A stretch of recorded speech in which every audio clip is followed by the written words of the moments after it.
നമ്മൾ സമയം കണ്ടെത്തി കാണേണ്ട ഒരു വെബ് സീരീസാണ് the testament life of Moses. ഇതിൻ്റെ പ്രത്യേകത, ഇടയ്ക്ക് ബിബ്ലിക്കൽ സ്കോളേഴ്സും ഹിസ്റ്റോറിയൻസും ചില ഫാക്ട്സും സ്റ്റോറീസൊക്കെ ഇതിൻ്റെ അത് പറയുന്നുണ്ട്. ഒരു കാഴ്ച ഇങ്ങനെയാണ്, ചെങ്കടൽ രണ്ടായി മുറിഞ്ഞ് കടലിങ്ങനെ വോള് പോലെ രണ്ട് സൈഡിൽ നിൽക്കുക. അതിൻ്റെ നടുവിലൂടെയാണ് നടന്നു പോകേണ്ടത്. മോശം ഇങ്ങനെ നടക്കാൻ പോകുമ്പോൾ കുറച്ച് പേര് പറയും ഇത് നമ്മൾ മുക്കിക്കളയും എന്ന് പറഞ്ഞൊരു പേടിച്ച് നിൽക്കുക.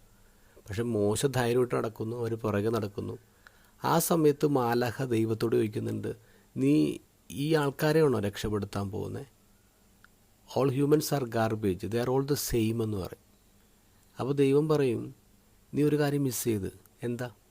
നീ നോക്കിയേ, they are walking together, they are walking together.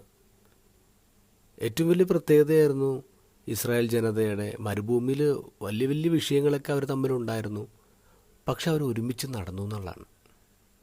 എന്താ ഗോസ്പലിൽ നോക്കേ, തോമസിന് വിശ്വാസസംബന്ധമായിട്ട് ചില പ്രോബ്ലംസ് ഉണ്ടാവാനുള്ള കാരണം ആ ഗ്രൂപ്പിൻ്റെ ലീഡർ തന്നെയാണ് ഈശ്വരൻ 3 തവണ തള്ളിപ്പറഞ്ഞ് ഒരാൾ സൂയിസൈഡ് ചെയ്തു.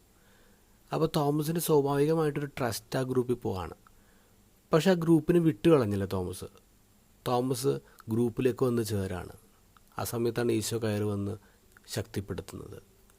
നമ്മുടെ ലൈഫിലും സഭയിൽ ജീവിക്കുമ്പോൾ ചില കാര്യങ്ങളൊക്കെ സംശയം ഉണ്ടാവും, ചില കാര്യങ്ങളിൽ നമുക്ക് യോജിപ്പുണ്ടാവില്ല. ആ സമയത്തൊക്കെ നമ്മൾ വിചാരിക്കേണ്ടത് എന്താണെന്നറിയാമോ?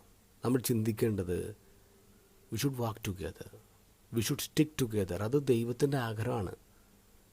സഭയിലെ പ്രശ്നങ്ങളുണ്ട്, പക്ഷേ സഭയുടെ നന്മകൾ നോക്കുമ്പോൾ അതൊന്നുമല്ലെന്ന് നമുക്കറിയാം. അപ്പം നമ്മൾ എന്ത് ചെയ്യണം? സഭയ്ക്കുള്ളിൽ തന്നെ നമ്മളതിൻ്റെ സൊല്യൂഷൻ ഉണ്ടെന്ന് മനസ്സിലാക്കുക. We should walk together and stick together, and that is church.